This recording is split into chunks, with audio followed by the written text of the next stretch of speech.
Let's talk boundaries. I'm here with Patricia Ortega, and we are discussing boundaries and emotional intelligence. Hey, Patricia. Hey, it's good to be here today. Thanks for coming. It's so great to have you.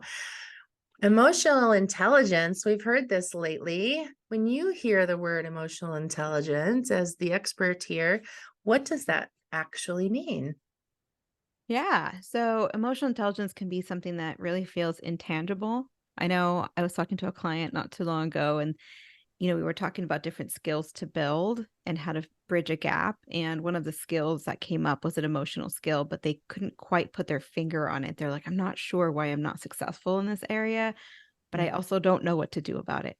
And so to put something a little bit more tangible to emotional intelligence, there's actually two key facets to it. One is related to yourself, and one is related to others. And within each of those, there's two parts to them. With yourself, one of the pieces is self awareness. So, how well do I know myself?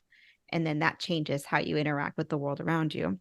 And the other part is how well do I manage myself? Now, this includes, how do I manage my emotions when they do come up? How am I able to adapt or be flexible in new situations? How do I achieve outcomes? This involves the discipline and all of those things that come, right? Grit and motivation. And then also, what is my outlook towards the areas around me? What's my outlook towards my current situation and that type of thing? So that's like self awareness, self management. Now, the second part is that social and relational, right? So there's social awareness and then the social relational management. So it's very, very similar. In the social awareness, it's like, are you aware of the emotions of other people? And are you able to understand the dynamics of the group that you're a part of? That's the awareness piece. And then you have the relationship piece, which is, can you influence other people?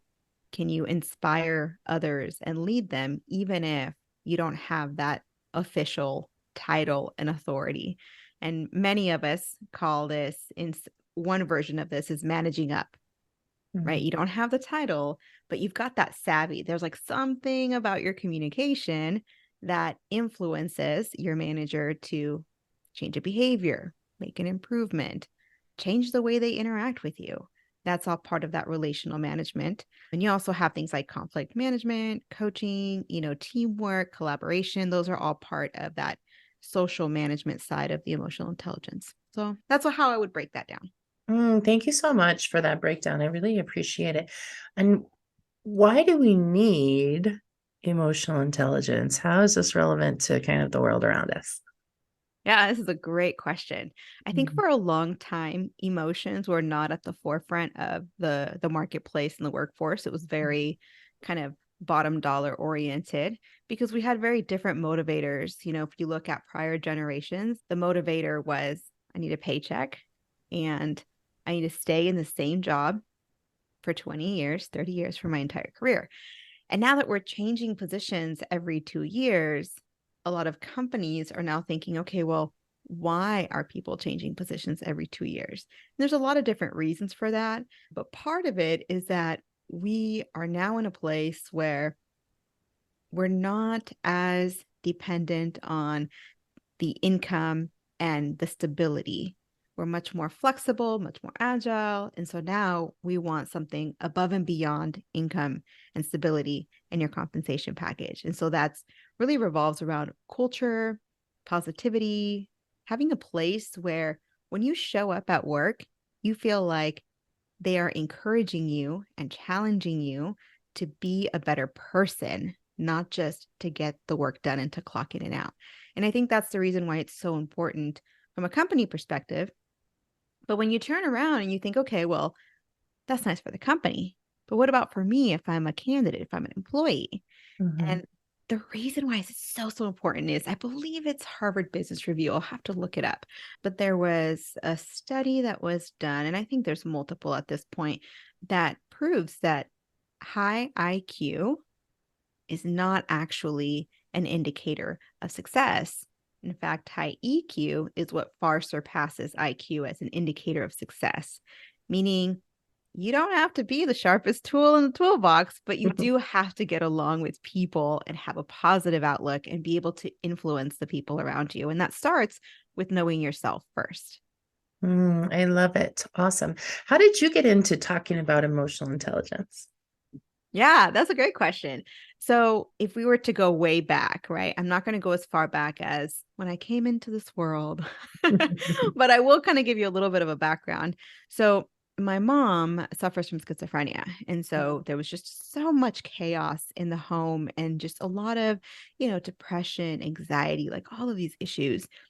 And as I was making those decisions that we all make about our career, one of the pieces that I knew I wanted to focus on is just to kind of understand like the human mind a little bit more. So that was part of it. And I didn't know anything about emotional intelligence back then. I just thought, I'm trying to figure out how people like how these things happen. But I also had a lot of baggage. Like, let's be honest, we all carry some baggage. And I had a lot of baggage. And so I went into this interview, this you know, well suited up older man with a deep voice who's like the vice president of student affairs, right? So he interviews me and I fall apart. I just completely start crying at the very first question. This is one of my first professional positions. And I left that interview. Obviously, I didn't get the job. Mm. Spoiler alert. But I left that interview and I go into the elevator and I remember thinking, I will never be able to get out of survival mode unless I'm able to advocate for myself in a career context. Mm. And so between that kind of, I want to understand the emotional side of things to, I want to be able to advocate for myself and have career savvy. I ended up going and getting a master's degree in counseling and then focused in like career counseling, higher education counseling, like just everything around growth mindset, mental toughness, grit, and all of that. And in that is where I started to learn about these emotional competencies, really emotional intelligences. And that's when the light bulb went off of, if I can really truly connect human to human with another person, that makes anything in this world possible. And I think that's where I got really excited about emotional intelligence. I love it. I love it. And let's talk about emotional intelligence and how it relates to boundaries. Mm. What are your thoughts about how boundaries interact with this idea of emotional intelligence? So I imagine boundaries, right? If it was like yourself and others, right? As Mhm. you know, boundaries is that line between the two, right? How I perceive myself, how I, interact with myself really. And then there's kind of how I interact with others. And there's this like in my mind, right? There's this like invisible bubble, right? Where oftentimes the first person who breaks the boundary is not the other person. Mm. Oftentimes the first person who breaks the boundary is us. We tend to put ourselves in the back seat, or we tend to inadvertently give someone else permission to come into our space or to break our boundaries because maybe we're not clear on what those boundaries are, or maybe we didn't have those boundaries modeled for us, or maybe there's this deep internal need that we are hoping to get fulfilled. And we think that by letting someone into those boundaries, we're going to be able to exchange that need for that kind of, breaking of the boundary. And for me, having that emotional intelligence, and when I talk to clients, it's always been let's start with your level of self awareness. Mm. Who are you? Like, who do you believe that you are? Who do you desire to be? And is there a gap there? And let's figure out if there is and why there is a gap and how to fill that gap so that we are the person we intend to be. And in being that person, we just feel more whole, right? To where we don't need to exchange what's within our boundaries for something that we feel that we need on the outside of that. Hmm. Interesting. So the self-awareness piece, when I'm working with clients and we're talking about boundaries, it's kind of the foundation is about self-esteem, right? How I think Mm-hmm. and feel about myself. Yeah. And then once we set that foundation of increasing or becoming more aware of our self-esteem, then the Mm-hmm. next step is really to get very clear about deciding our boundaries, which also I think is about self-awareness, right? And I tell my Oh, yeah. clients, you get to decide what's okay for you and what's not okay for you. I'm not going to tell you what your boundaries should be. And Mm-hmm. I don't know that other people get to decide what what Yeah. your boundaries should or should not be. We're not shooting on each other here. It's just about figuring out where you are comfortable and where you're not comfortable, what you need, what you don't want, and being really clear about that. And so I agree that self-awareness piece is part of the intersection of emotional intelligence and boundaries. Oh, absolutely. Absolutely. And I'm curious from your perspective, right? Like, as we're talking about kind of boundaries meets emotional intelligence, what are your thoughts as far as social awareness? I mentioned self-awareness and where that comes from, but where do you think, social awareness and boundaries coincide? Mm, Such a good question. So, people that struggle with boundaries also struggle with social relationships, right? I mean, you've Mm-hmm. got relationship with self and relationship with others, and usually there is a correlation there. And Mm-hmm. so, what I see happening is when people struggle with boundaries, they often feel mistreated by others. They Mm-hmm. often feel resentful or taken advantage of, or that like their needs aren't taken into consideration by Mm-hmm. the people that they have relationships with. And we empower them in coaching to go ahead and become more aware of their own needs. And we teach them how to communicate around those and how to follow through around those. So that's the solution. But I think that what I see is unfortunately sometimes assumptions around other people's intentions, which may or may not be true, right? So Mm-hmm. I will, as an example, I'll hear people say that this person was disrespecting my boundary, or Mm-hmm. this person was disrespecting me, right? And I'm like, Yeah. whoa, whoa, whoa, like we're going to give this person a generous assumption, the benefit of the doubt Mm-hmm. that, like, what if that person didn't know that you needed some downtime in the middle of the day and you didn't speak up? Mm-hmm. And now you're frustrated that you didn't get the downtime that you needed and you feel taken advantage of by this person. But it was your job to advocate for your needs. And Yeah. I'm going to generously assume that this person was being a human and trying to meet their needs Mm-hmm. and wasn't trying to bulldoze you. And so I think that the assumption piece is where I see it coming up a lot. I will ask my clients things like, what's the most generous assumption that we can make about that person, about how their experience as a human could have contributed to what you are perceiving as a boundary violation? Mm-hmm. Mm-hmm. I love that. You know what that reminds me of? I, Mm, I love how you're explaining kind of giving that generous assumption.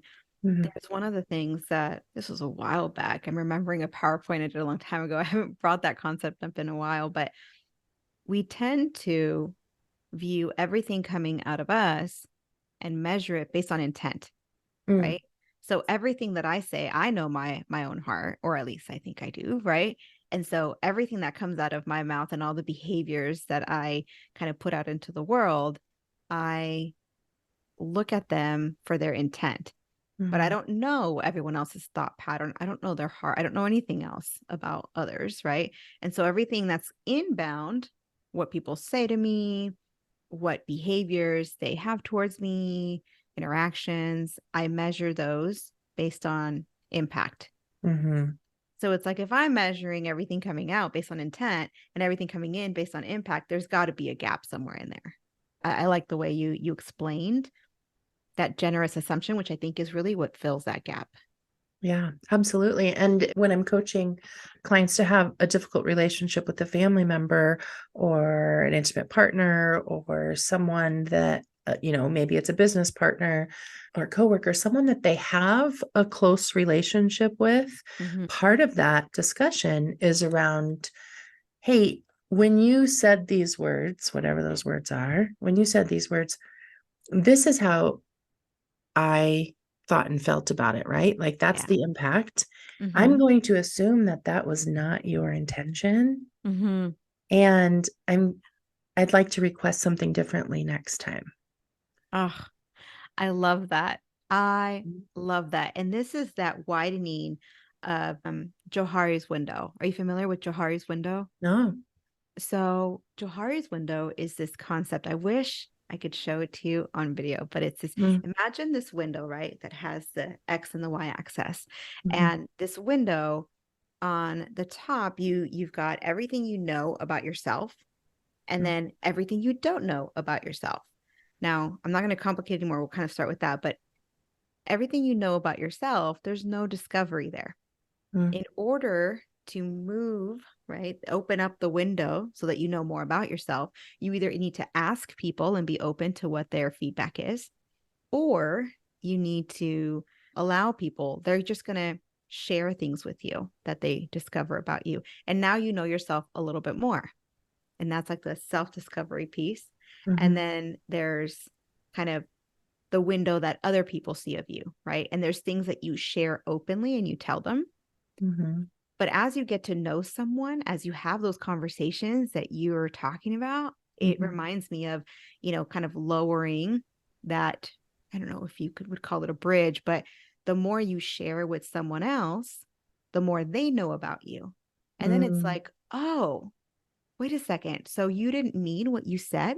Well, this is how I took it. And then they're like, wait, you took it that way? I never would have thought. And so what you're doing is you're widening the areas that you know about each other. And so now you're both learning about yourselves, you're learning about each other. And now there's less room for miscommunication, which is really cool. Yeah, that is cool. I love it. I love it. So communication is another way that like emotional intelligence and boundaries intersect. Yes. My Yeah. goodness. Yeah. Absolutely. I think communication is such a, what's the word? It's such so curious to me. Mm. Because we think, oh, I'm going to say this word and this word and this word, and I'm going to be understood. And it sounds so simple, right? Like, Uh-huh. how many times have we said the same three words with just a slightly different tone and it means something completely different? Mhm. Right. And I don't know about you, but sometimes I have selective hearing if I've created a caricature about somebody because I haven't had enough verbal and nonverbal communication with them, enough honest widening of that Johari's window, that what ends up happening is they may say it in a tone that sounds friendly to them. But I've created a caricature. And so now I'm like, of course they would say that. Of course they would. You know what I mean? And I take it the wrong way. So I completely agree with you. Communication is it's at the forefront of emotional intelligence when we're talking about like social awareness and social management for sure. Awesome. Awesome. Well, Patricia, what are just maybe a couple of tips or tools that you can offer to listeners about ways that they can assess or improve their emotional intelligence? Yeah, I think that one of the simplest ways, one of the telltale signs that maybe this is something to start paying more attention to, pick up a book on, or start talking to people about, is if you feel misunderstood Mm, or if it seems that there's a lot of miscommunications with people. And remember that if it's just one miscommunication with one person, it might be a coincidence. But if you have similar miscommunications with two or three different people in different contexts, well, the only thing they have in common is mm, you.